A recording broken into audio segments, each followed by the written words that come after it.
بقول لك ايه يا حبيبي، عملت لك اكل تحفه. تسلم ايدك يا حبيبتي، زي بتاع المطاعم بالظبط. تسلم لي. افتح الباب، اخواتي على الباب. اخواتك ايه؟ اخواتي على الباب. يعني ايه اخواتك على الباب؟ انت شلت الاكل ليه؟ حط الاكل يا داليا. احط الاكل ليه ان شاء الله؟ الاكل ده بقول له حط الاكل قبل ما افتح الباب. تعالى هنا يا عبدو. يا اهلا وسهلا، نورتوا، اتفضلوا. ازيك يا عبدو، عامل ايه؟ الحمد لله. امال فين داليا؟ اختكم جوه ايه، اتفضلوا. وحشتني قوي. ايه ده يا اخوات؟ انا اما الحق بقى احط الاكل بسرعه.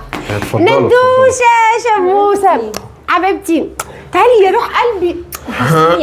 بقول لكم ايه بقى، انتوا شكلكم كده حماكوا هتحبكم ان شاء الله لما تتجوزوا. اقعدوا يا على ما حبايبي. اظن اللي حماته بتحبه ده المثل يعني، ان هو بيدخل وياكل من الاكل. ما هم هياكلوا من الاكل. مين قال لك ان هم ياكلوا من الاكل؟ يا امال ايه؟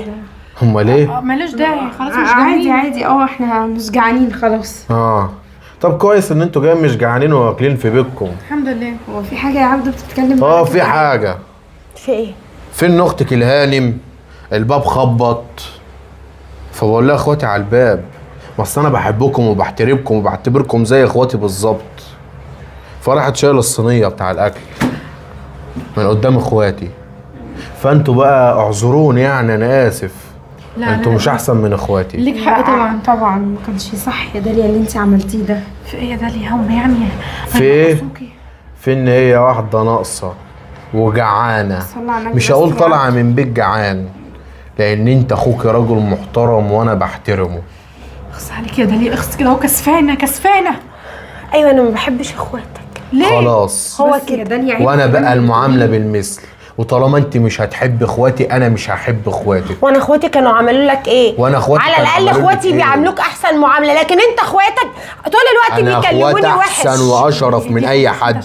عليا ان اعمل لسانك نطق بكلمه ما تعجبنيش لخلي وشك ده شوارع. فاهمه ولا مش فاهمه؟ طب بقول لك ايه، انا اصلا كده ماشيه انا واخواتي ومش عاوزين اي حاجه من وشك. يلا يا بنتي. عليا الحلال من ديني، ان طلعت بره العتبه تبقي طالق بالثلاثه. عشان خاطر خلاص يا عبدو، هدى صلي على النبي كده. اهدي بالله. عليه الصلاه والسلام، نورتوني وشرفتوني. خلاص يلا اتكلوا على الله.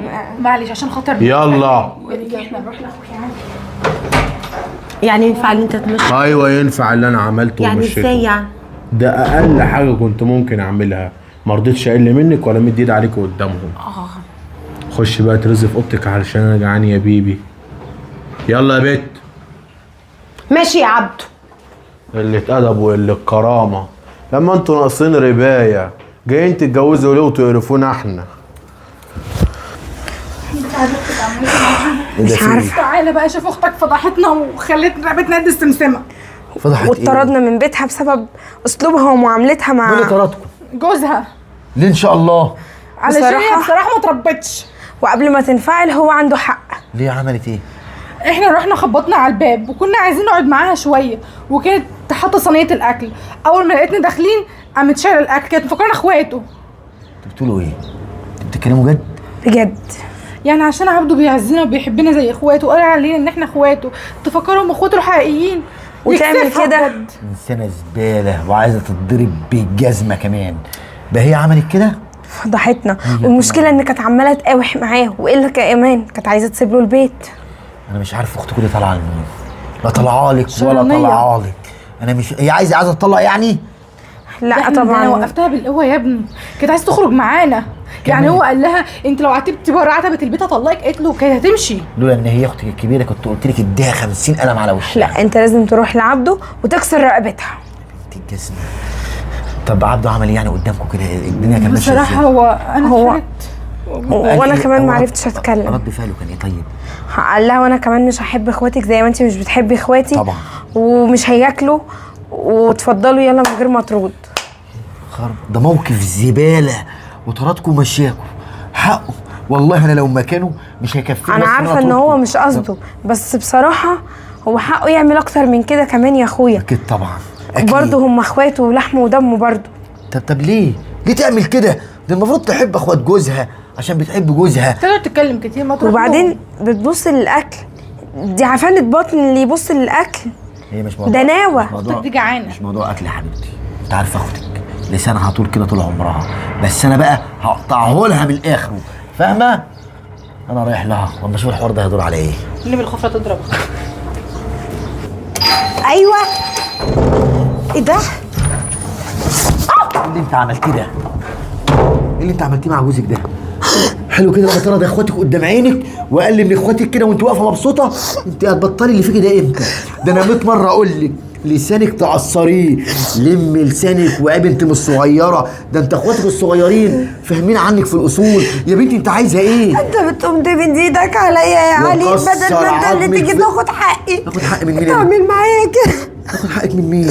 ده الحق كله عليك. انا عملت ايه يعني ده كله؟ انت ازاي؟ واخواتك يجوا جري يقولوا لك يعني ينفع كده؟ بتشيل الاكل ليه من قدام على اساس ان هم اخواته؟ ليه؟ انت ناقص اكل؟ جعانه؟ ده انت جوزك مش حارمك من حاجه. انت ايه بالظبط؟ هو انت هتفوقي امتى؟ انت هتبقي ام بعد كده وتشيلي بيت، ولا انت عايزه تطلقي وتقعدي جنبي، ولا ايه ظروفك؟ ما تردي.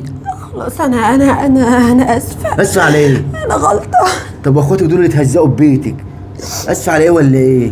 اسفه لجوزك ولا اسفه لاخواتك ولا اسفه لاخوك اللي ما عرفش يربيكي ولا اسفه لمين بالظبط؟ ما تردي. حقك عليا. حقك عليا؟ اصرفها منين؟ لا انا خلاص مش هعمل كده تاني. وبعدين ما انت جيت لقيتني قاعده في بيتي، هو ده انا رحت في حته. عبده فين؟ عبده جوه. عمل ايه معاكي؟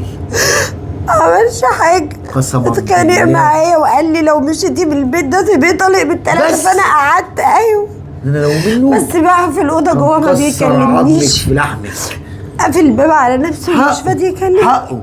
الواحد بيتجوز عشان يرتاح في بيته، لكن لما تكون مراته بتنكد عليه وعلى اللي خلفوه اكيد مش عايز يشوف امه خلقت وشها.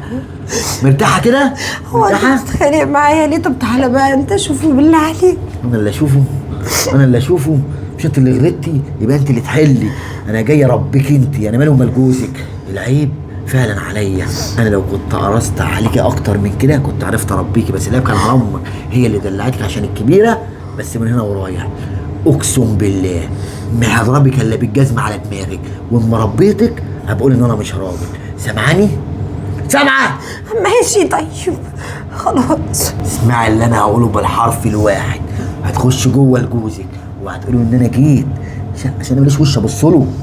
قلت له حقك عليا وسامحني وانا غلطت ومش هعمل كده تاني، والشيطان وزني، واحده صاحبتي ضحكت عليا وقالت لي الكلمتين دول، وبعد كده انت وحظك.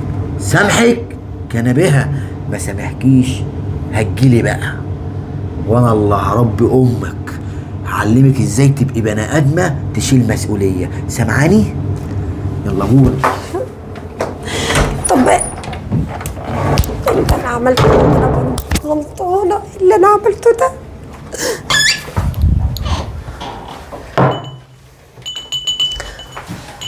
بص لي زي عبده. اطلعي بره يا داليا، ما تتكلميش معايا. عايزه ايه؟ عاوزه اصالحك. وانا مش عايز اصالحك ومش طايق ابص في وشك، وقلت لك من شويه ولا تيجي ولا تتكلمي معايا وسيبيني في حالي. حصل ولا ما حصلش؟ جايه ليه بقى؟ جايه عايزه تتهزئي ولا تسمعي كلام ما ينفعش تسمعيه؟ انا لحد دلوقتي محترم اخوكي، محترم اخوك اللي انا عارف كويس قوي انه هو راجل محترم ومتربي، بس ما اعرفش بقى انت طالعه لمين. اخص عليك يا عبد. اخص عليك انت. يعني انت قصدك اللي انا مش متربيه؟ لا مش متربيه كده؟ لان موقف زي ده ما يطلعش الا من واحده قليله اصل، التربيه ما عدتش كده من قدام اخص عينيها. عليك يا عبد.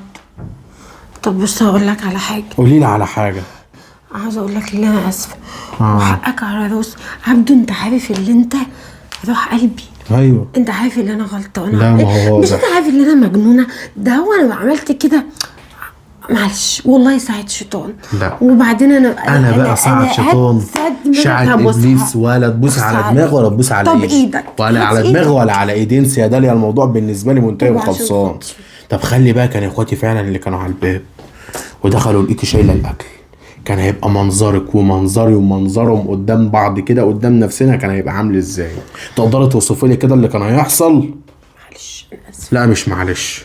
طب انا بالنسبه لي في غلطات تغفر وفي غلطات ما تغفر، ودي بقى من لا تغفر، وانا بالنسبه لي الموضوع منتهي يا داليا. يعني تاخدي بعضك كده بقى لو كان عندك كرامه وتمشي على بيت اخوكي. مش كنت بقول لك لو طلعت على العتبه تبقي طالق؟ لا انا بقول لك اطلعي وروحي لاخوكي، خليه يربيك لان انت ما تربيتيش كفايه. حاضر، لو ده هيريحك انا هعمل كده. يلا شطوره يا حبيبتي، طول عمرك شطوره. اوعي روحي لاخوكي يلا. واحنا مش هنتجوز بنات عقلها صغير قد كده، واحنا بقى اللي نفهم ونعلم. ايوه ايه يا الف اهلا وسهلا. طب والله شرفت يا استاذه. يا اهلا يا مرحبا. برضه سبتي له البيت وصممت. بت اسكت اسكتي اضربك منك ليه؟ بالقلم على وشك هكسرك في بعضك. انت لسه ليكي كمان لسان هتتكلمي. الاستاذه الهانم رحت لها وقلت لها شوفي جوزك هيسامحك ولا هيمشيكي.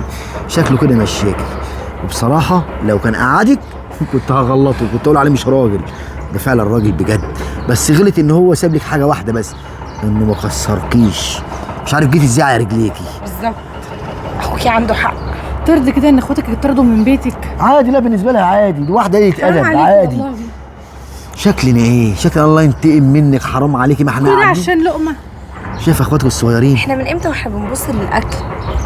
بصي بقى، مش فاهمه. بصي يا ندى ده انا بقول عليكي اللي انت صاحبتي وانت اللي قريبه مني وهتقفي في صفي، لكن البت دهيت عيله سوسه برضو وانت برضو اوعي كده، اوعي لا انت اختي اساسا ولا عايز اعرفك اساسا. خلاص يا علي بالراحه عليها، احنا هنفهمها غلطها بالراحه.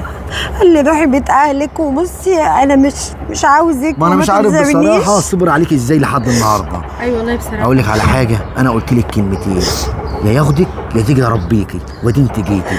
انا بقى هربيكي، اعلمك يعني ايه اصول ويعني ايه تربيه، يعني ايه الست تحترم جوزها في وجوده او في غيابه. اسمعي فهمتي؟ لاخوكي وفي الاخر هترجعي ان شاء الله بيت جوزك.